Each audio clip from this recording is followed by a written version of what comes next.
Hello everybody, and first of all, I want to apologize for doing this on a Fortnite video instead of like to the background of Flintlock, sorry, Siege of Dawn trailers, because yeah, I am talking about based off of all the trailers, whether or not what Flintlock Siege of Dawn is looking like. Now, I have watched all the gameplay trailers, all the story trailers, and they've intrigued me enough, especially this latest gameplay trailer, to actually pre-order the game. And I am planning to play it on launch. It's $35.99, so it's pretty inexpensive. But as you can see, when I try to go and actually pull up the videos, I can't actually show you the videos.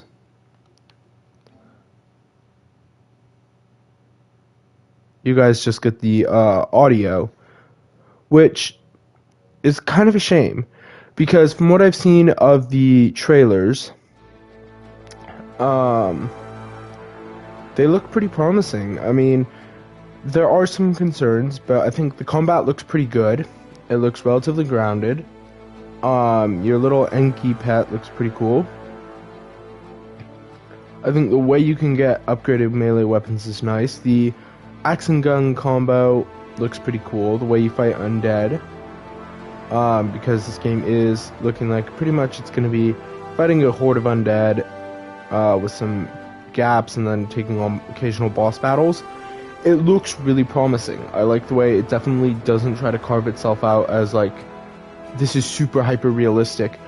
It definitely is a fantasy game, but it's got realistic elements in there. The cool thing that it does though is it kind of blends time periods.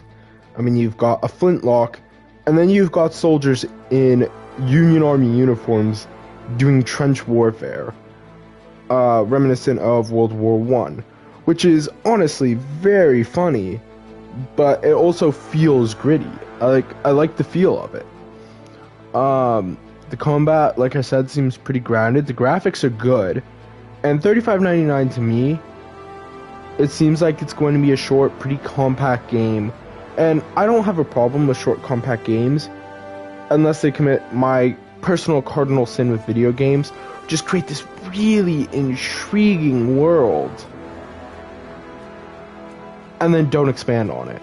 Like, that was my huge pet peeve with that Atlas Fallen, was the game was good, I enjoyed the combat mechanics, I liked the story of the Gauntlet Bearer, I liked the story in general, but there was so much world building that could have been done that wasn't. And it really hurt the game. So when I see like a game that looks this good, feels this promising, I automatically have that concern. Is it going to be missing world building? So I feel like that's something I'm a little concerned about. Is Flintlock Siege of Dawn, does it pass the world building threshold? Everything else looks pretty polished right now. I think the story also is interesting. I think though it's going to be a story that's either really good, in my opinion. I'm not going to remember it in 10 years or in 10 weeks after I play it, or it's going to flop. And by really good, I mean like I'll remember it 10 years later and think, dang, that was a really good game. I kind of want to go back and play it.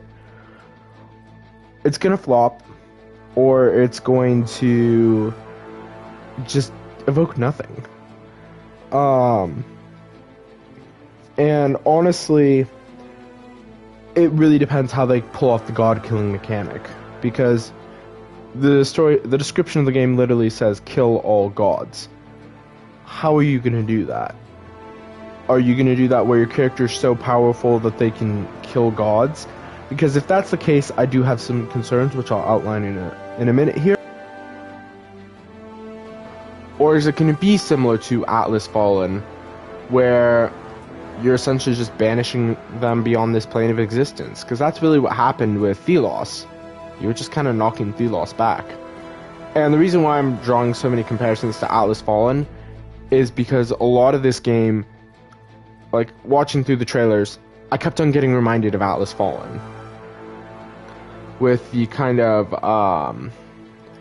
mystical creatures, some of the lighting, it really harkened back to Atlas Fallen for me. But again, it felt more realistic. Atlas Fallen felt like its own little world that they could have spent 40 hours of storytelling on, talking about the history of it, the complex decisions, how Thelos came to be, why the Thousand-Year Queen helped Thelos, the epilogue. Like, there was so much details and story building they could have done that they just didn't, which I was really upset about. I mean, it still didn't take away from the game, and the story that we got was pretty good, but it was kind of cliche at some points. And some of the best information was locked behind side quests.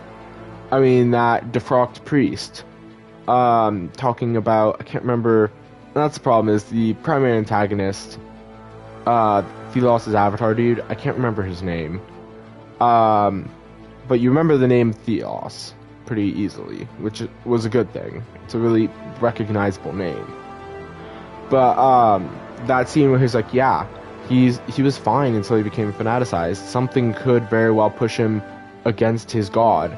Kind of reminding me almost of Baylor's thought line of Markog from the Son of the Forest novel by Mike Brooks. Pretty much worshipful, but if they realize that the leader's not the all-perfect, all-benevolent god they thought they were, snap the switch. So, it's stuff like that. I also think that that this game has the potential for some very good plot twists. Again, harkening back to Atlas Fallen, Essence is literally just mine to keep Niall imprisoned. I mean, it's not something that Thelos needs to contain power and stuff. I thought that was a very interesting plot twist, and I'm hopeful that Flintlock will have some of those plot twists. But some of the main character's dialogue is a bit concerning. Main character looks promising. It looks kind of like that brash character, self-assured, very confident that you see like from, I can't quite remember the guy from Hi-Fi Rush. Is it Jai? I think it's Jai from Hi-Fi Rush, and the protagonist from Forspoken. But some lines kind of concerned me because they kind of evoke that Forspoken cringe that really was what drove the narrative around Forspoken, was just how cringy some of those character lines were. And I actually want to play Forspoken if it ever goes on sale cheap enough to feel that cringe for myself. But I do have some concerns about that. I also think that the gameplay trailer had some very interesting setup for your kind of stereotypical, well, not stereotypical, but for an interesting version of the hero's journey, where your character grows, well, not really hero's journey, I guess, character growth. Sorry, I'm not the biggest literature nerd, in case you couldn't tell.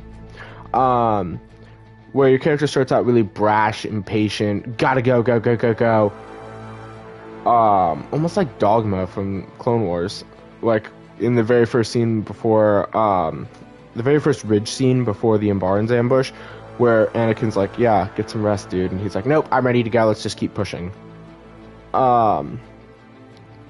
Something like that to a character who's more willing to be patient and take the rest that they need.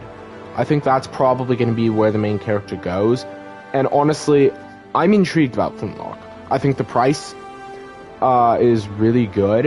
It makes me think that it is going to be a shorter game.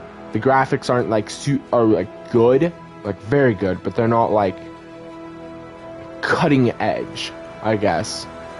They're up there, but not quite cutting edge. So the whole meme about shorter game with less stuff in it, crappier graphics, and a better story, I think that's somewhat what they're trying to go for. And I'm very interested to see if they manage to pull it off. I think that this game, I don't think this game is going to be like the next Witcher 3 that everyone talks about and plays over and over and over again. I think what I'm hoping it's going to be is a game that definitely has some cringe moments, but for the most part, like moments that make you slap your palm against your forehead. But for the most part, is a pretty good game, and a game that you'd be willing to revisit every now and then to play. But we'll have to see. Anyways, that's my thoughts on Flintlock. This is also kind of an announcement video. When the game releases, I forgot when it releases actually. I have a lot of stuff going on. I'm actually kind of busy right now, but I wanted to make this because I was watching those trailers when I had spare time. Releases around June 18th, I think it is. Is it June 18th? Yeah, June 18th. Or not June 18th, July 18th. Oh my god, I can't read months anymore. July 18th. I'm probably gonna play it day of release, hopefully. And if not day of release, then day after release. And just kind of play through part of it. I don't think I'll do a first look like I did with Avatar, Frontiers of Pandora.